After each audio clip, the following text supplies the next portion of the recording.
Hello, Taurus, Sun, Moon, Rising, and Venus Signs. Kamusta po kayo? Sana po'y nasa mabuti kayong kalagayan. Welcome back po sa Star Tarot. And kung bago po kayo dito, welcome na welcome din po kayo. And thank you po sa inyong suporta. I truly appreciate it. God bless you all. At maraming salamat po sa inyong pagbisita dito sa ating channel. Tingnan po natin ang mga mensahe ninyo for the week of October 8 to 14, no? And pasensya na po kayo sa pag-shuffle ko ha, kasi masakit po ang right arm ko, kaya single-handed muna tayo. So, first card niyo is vacation. Yan, the energy of the kite is here. Maaring meron ditong nature tripping. Ang bakasyon na pupuntahan ng iba sa inyo, Taurus, yun ang akin napipick up dito. This is needed vacation, kasi marami kayong pinagkakaabalahan, marami kayong ginagawa. So ngayon, you deserve a vacation, you deserve a break. We have heart, ayan, love, deep affection, and caring. So maaring this is related to your person, no? Ngayon, na magbabakasyon kayo, maaring kasama mo yung person, maaring kasama mo yung pamilya, dito, and you're going to spend quality time with them, no? This is one way also of you expressing your love, your deep affection, ng yung pagmamahal ninyo sa inyong person at sa inyong pamilya, no? Older woman, yan. So you may be dealing with an older woman. Maaring si older woman is your parent, maaring si older woman is your in-law, no? This could be anyone, no? Taurus, si older woman, maaring kasama nyo yun sa bakasyon, no? Maaring ding, mo yan, girlfriend mo, or maaring asawa ninyo, si older woman, no? Mas matanda siya sa'yo. Yun ang aking napipick up dito. So, Taurus, what else? We have Aquamarine, go with the flow. Ayan. So, this is a beautiful invitation for you to just go with the flow. Sumunod lang tayo sa agos ng buhay. Kasi kapag ka ganon, na sumusunod lang tayo sa direksyon ng divine universe, mas nagiging maayos ang takbo ng lahat, no? Mas smooth sailing, mas nabibless tayo ng mas marami, mas magagandang bagay, pangyayari, sitwasyon sa buhay, no?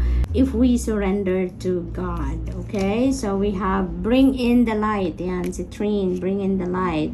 Maring ang iba din sa inyo dito, merong mga pinagdadaanan sigurong dark circumstances sa buhay ninyo. Kaya, iniimbitahan kayo dito, bring in the light, no? Yung sarili ninyong liwanag, shed your own light into the dark circumstances sa buhay ninyo. Sa gayon, mas makita ninyo yung liwanag, mas makita ninyo yung solusyon sa problema, mas makita ninyo kung ano ang positibo na maaring mangyari or magawa ninyo, no? Para masolusyonan ang problema. What else? You have hematite, ground yourself. Ayan. So, maaari talaga na there is imbalances na nangyayari din sa buhay ninyo, Taurus, sa sarili ninyo. Maaring you are focusing too much on just 1 or 2 or 3 areas ng buhay ninyo. And maaring aligaga kayo, no? Hindi kayo makapag-concentrate, hindi kayo makapag-focus dahil siguro sa dami ng kino-consider ninyong gagawin or sa dami ng iniisip ninyo, yung mga ganon. So, yung pagbabakasyon ninyo yan, that can help you to ground yourself, no? Makapag-declutter kayo ng isip ninyo, puso ninyo, yung mga ganon. And your energy field, na sa gayon, makabalik kayo sa balance. We have willpower. Ayan, ito yung papaganahin ninyo ngayon. Yung kapangyarihan ninyo, no? Yung personal power ninyo, yung kagustuhan ninyo na kung ano yung kagustuhan ninyo sa ngayon, yun talaga ang ninyo. That is going to be on display sa ngayon, no? Papalakasin ninyo ngayon ang inyong decision making, yung inyong conviction, yung mga ganon, sama-sama sila dyan. We have career. Ayan. So, maybe some of you are choosing a new career path sa ngayon. Maaaring ganon. Or maybe you're considering to take a different career path ngayon. At ito si willpower. Maaaring ito talaga ang gagana dito. Kung gusto ninyo yon, kung ano yung gusto ninyo, ipipilit ninyo talaga yan sa sarili ninyo. And it feels like you will get it. Kasi kaya nyo pinagsisikapan, kaya ninyo pagpupursigihan ang career na to dahil ito talaga yung gusto ninyo, no? If opportunities are there showing or revealing itself to you, then that means that it's really yours. So tignan natin kung ano pa ang ganap. We have well-being, ayan, vacation, well-being, ground yourself, Taurus. This is really calling for you to take care of yourself, no? Kaya naman yung bakasyon na yan, good call ninyo yan. That's a good call.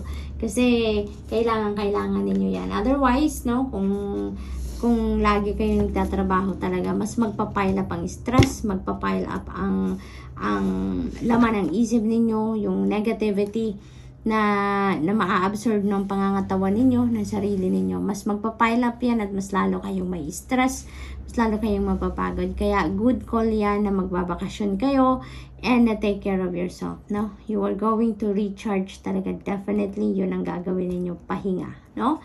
So, good for you. What else? 3 of Wands. Ayan. So, maaaring naghihintay kayo dito ng right timing, no? For this career to take flight. So, maaring ang iba sa inyo ngayon, maaring planado nyo na kung ano ang gagawin ninyo. Maari din naman na nakakasana ang lahat, yung mga kakailanganin ninyo para makapagsimula kayo sa ganitong karera. No? Depende sa inyong sitwasyon, maaring right timing na lang ang hinihintay ninyo. And you know what? Maybe now is the right time because since 3 of Wands, this is a good fortune energy. So, maswerte kayo around this time. No? So, maaring ganun ang sitwasyon din sa iba sa inyo na maybe ngayon aarangkada na kung ano ang plano ninyo, no? So that could be it as well. What else? We have Queen of Wands. You have the support of your mom. Dito, Taurus, maaring si older woman is your mom, no? At talagang maaring siya yung nagpupush sa'yo na sige, anak, sige, kung ano man ang pangalan ninyo, sige, go for it, no?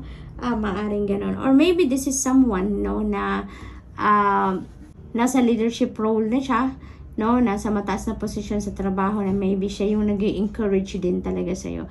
Nagbibigay siya siguro ng pointer sa inyo, nag-i-encourage siya sa'yo na go for it kung ano man ang gusto ninyong gawin or kung ano man ang pinipili ninyong karera, no?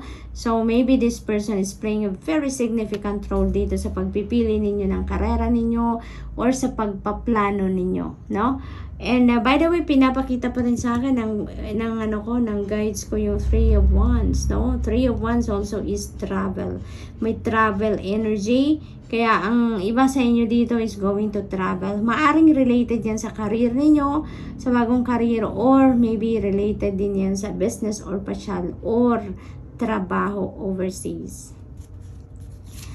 Final message ninyo is the Emperor energy. Talaga naman, no, ang pagsisikap ninyo sa sa lahat-lahat na ginagawa ninyo ngayon is for you to be able to build your own financial empire. Dito sa pag-iisip ninyo na mag-take kayo ng bagong karera, sa pag-iisip ninyo ng pagdidiskarte on how you're going to choose a career na magiging successful talaga kayo. It's all about yung pinaghahandaan ninyo dito is magkaroon kayo ng source of income wherein mapagkukuhanan ninyo ng kaperahan na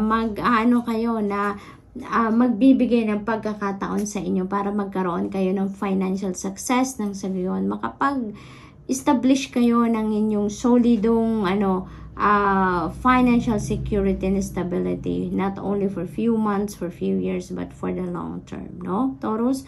So, magiging maayos ang lahat, You're going to ground yourself, you're taking a vacation, so, parang makakapag-recharge kayo dito, kaya naman, kayo dito, magiging maayos na ang lahat, no? Makakapag-focus na kayo sa mga dapat ninyong pag-focusan, makakapag-concentrate na kayo sa mga bagay na kailangan ninyong bigyan ng oras dito, no?